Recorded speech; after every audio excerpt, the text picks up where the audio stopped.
Alright, our addition property of equality. Alright, so we're going to look at some of the properties. So the addition property of equality.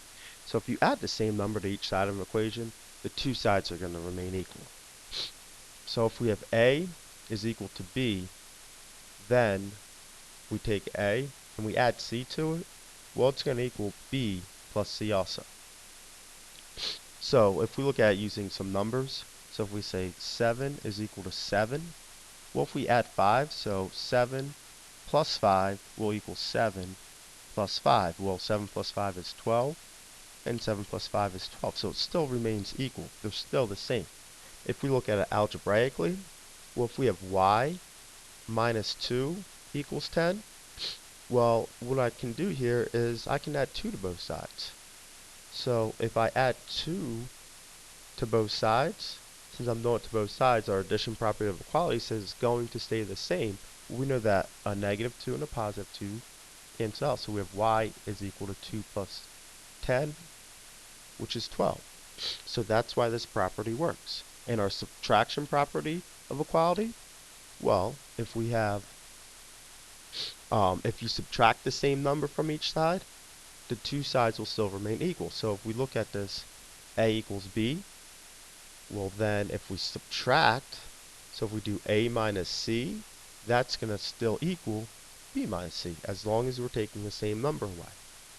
So if we have 6 is equal to 6, well, if we take away 2, we gotta take away 2 from both sides. Well, 6 minus 2 is 4, and 6 minus 2, still 4. If we look at it algebraically, well, if I have x plus 5 equals 9, well, what I can take away from both sides is 5. So if I do x plus 5, and I take away 5, and 9 take away 5, well, my 5's are going to cancel, so I'm going to be left with x. 9 minus 5 is 4. So my x will equal 4 because of our subtraction property of equality. If we look at the multiplication property of equality, if you multiply each side of an equation by the same number, the two sides remain the same. They remain equal. So if we have a is equal to b, then if I multiply a by c, I have to multiply b by c. So whatever I do to one side, I have to do to the other side. Well, if we take a look and we have 5 is equal to 5, we do 5 times negative 6, well, that's still going to equal 5 times negative 6, because I did it to both sides. Well, negative 30 is still equal to negative 30. Since I did it to both sides, my equation's still the same. Now, if we look at it algebraically, 5u divided by 7 equals negative 3. What I can do here is I can multiply both sides by 7. So I multiply this side by 7, and I can multiply this side by 7. Because what happens here is these two 7's are going to cancel each other out. So we'll just be left with u is equal to negative 21. And then the division property of equality. If you divide each side of an equation by the same number, then the two sides still remain equal. So if a equals b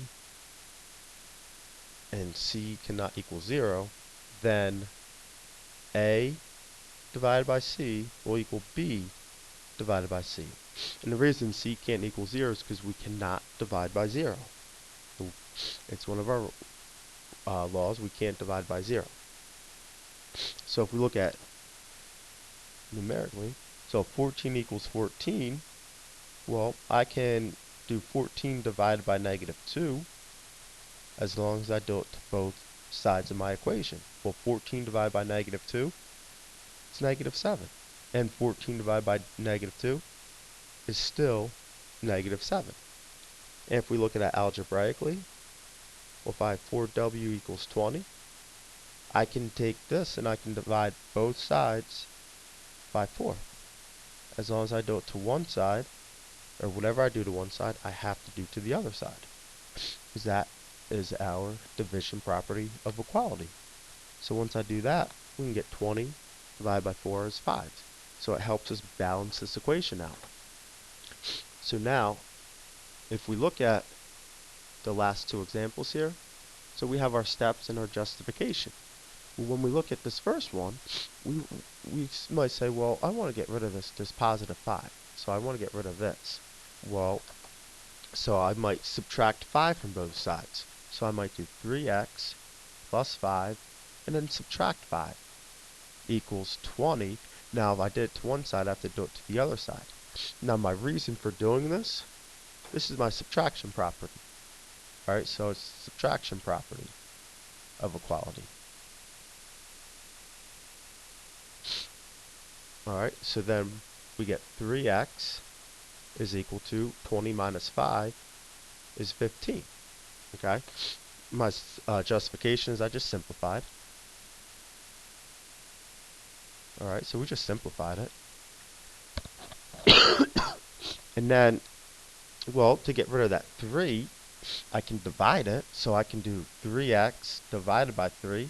But according to my division property, if I do it to one side, I have to do it to the other side. So this is my justification, is the division property of equality. And then 15 divided by 3, these cancel out, and I get x is equal 5. And I just simplified to get that. Okay, and if we look at the next one, well, it's a divided by 4 minus 2 equals 3. Well, what we want to do here is, once again, here's my minus 2. So what I have to do is I have to say a divided by 4 minus 2, well, plus 2, to get rid of that negative 2 equals 3 plus 2. Whatever you do to one side, have to do to the other side. So this is the addition property of equality. And then negative 2 plus 2 cancels out, so I have a divided by 4. 3 plus 2 gives me 5. So we just simplified. We just, did the math. And now we have a divided by 4. Well, to get rid of that divided by 4, I can use my multiplication property. So I can multiply both sides by that 4. So this is the multiplication property of equality. So we multiply each side by 4. These are going to cross off. Alright, and then we have a, and 5 times 4 will give me 20, and we just simplified. So this is just saying, well, which step am I using, and why am I using it? So we did the step, and then we justified why we did that step to solve this equation. So that's how we use our 4 properties and justify what we're doing to solve all of our equations.